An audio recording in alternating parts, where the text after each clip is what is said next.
Pour les joueurs, la carte graphique est essentielle. Certains éléments de l'installation peuvent légèrement varier en fonction du modèle de votre carte mère. N'hésitez surtout pas à consulter la notice en cas de doute. Sur les modèles custom de type KFA2 comme celui-ci, Zotac, MSI, Asus, etc., la plupart du temps, comme les refroidissements sont dits custom, eh bien, il y a des petits autocollants à enlever. Donc surtout, repérez si, par exemple, voilà, on le voit ici, il y a des petites rondelles de plastique qui sont situées sur les ventilateurs. J'ai touché les connecteurs avec ma main grasse dans le process. Alors ce que je vous conseille, c'est de prendre un morceau de sopalin et de, normalement, l'imbiber très légèrement d'alcool et de passer comme ça sur les connecteurs pour enlever toute trace de gras. Vous laissez s'évaporer l'alcool quelques secondes et puis après vous pourrez brancher votre carte. Pour brancher la carte, rien de plus simple. Suivant votre carte mère, encore une fois, ça peut légèrement changer, mais sachez que la taille des prises est de toute façon la même. C'est ce qu'on appelle des prises PCI Express 16X. Donc ça ressemble à ça. Ce sont les plus longues que vous pourrez trouver sur votre carte mère. Si vous avez une seule carte graphique, je vous conseille de toujours la brancher sur la prise la plus haute, qui sera normalement sur les cartes, on va dire, comprises entre 150 et 250, voire parfois 300 €, la seule qui fonctionnera en 16X. On va venir la positionner là, et pour pouvoir correctement la positionner, il va falloir que ici, j'opère un retrait de ces espèces de protections de boîtier pour pouvoir venir la clipser et l'arrimer au boîtier. Pour être sûr de ne pas enlever 25 fois les mêmes, ou de ne pas enlever les bons, ce que je vais préférer, c'est que je vais prépositionner ma carte comme elle devrait se retrouver. Voilà, comme ça. Je me rends compte qu'il va falloir que j'enlève donc, non pas la première, mais la deuxième et la troisième. Protection. Donc, je repose la carte sur le papier antistatique.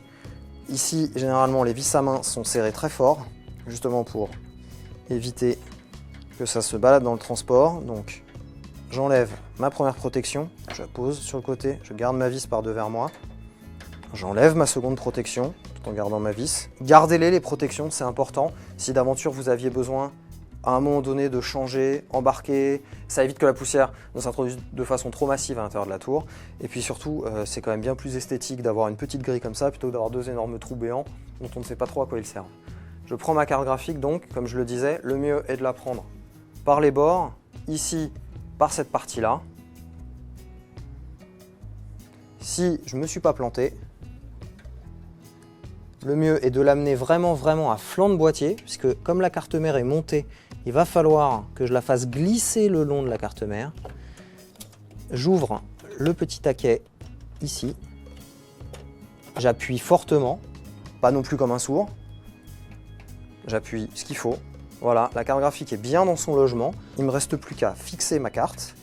Donc je reprends mes vis à main. Et là, pour le coup, il ne faut pas hésiter à y aller au tournevis. Et surtout, la recommandation que j'ai à vous faire, c'est de visser droit. Mais vraiment, c'est-à-dire que si vous sentez qu'à un moment donné, vous partez et que vous vissez de côté, arrêtez tout de suite. Parce que si vous faussez cette partie-là, certains de ces trous-là, après à récupérer, c'est vraiment une horreur. Et quand on refait d'autres montages, les vis vont tourner dans le vide ou alors il sera plus possible d'arrimer la carte sur deux points, ce qui n'est pas tout à fait sécure quand même. Donc vraiment, vissez bien droit, prenez votre temps, de toute façon on n'est pas pressé. Il va juste me rester à relier ici ces prises-là sur votre alimentation. Dans le cas de notre alimentation Corsair, c'est assez simple. En fait, elle porte le nom PCI Express. Il suffit juste de les trouver dans notre housse de prise. J'ai mon câble. On voit qu'il me faut ici une prise 6 broches et une prise à 8 broches. J'ai ma 8 broches. D'ailleurs, on voit que les 8 broches, sur la plupart des modèles d'alimentation, maintenant, on a le choix. Les 6 peuvent devenir des 8 simplement en approchant un petit adaptateur qui se trouve solidaire du reste du câble. Bon, c'est simple. Je prends ma prise de 8 comme ceci. J'oriente mon câble. Pour l'instant, je ne le branche pas à mon alimentation. Il faut que je l'enfiche comme ça. Ma prise de 6 à côté. Parfait. Là, le petit adaptateur qui pendouille, on s'en arrangera plus tard. Et ensuite, je n'ai plus qu'à raccorder finalement ce côté-là à mon alimentation. Je repère celui qui s'appelle PCI Express, 6+2, 4+4. Ah, bah a priori, on est là. Tout ce que j'ai à faire, c'est faire descendre mon câble là, l'aligner, clipser, ça y est, c'est bon. Voilà, j'ai branché tout ce qu'il fallait que je branche dans mon PC. Il est presque prêt à démarrer. Oui, presque, parce qu'il reste une dernière étape, le cable management. Dans la prochaine vidéo, on vous dévoile quelques astuces pour cacher les fils disgracieux dans votre boîtier.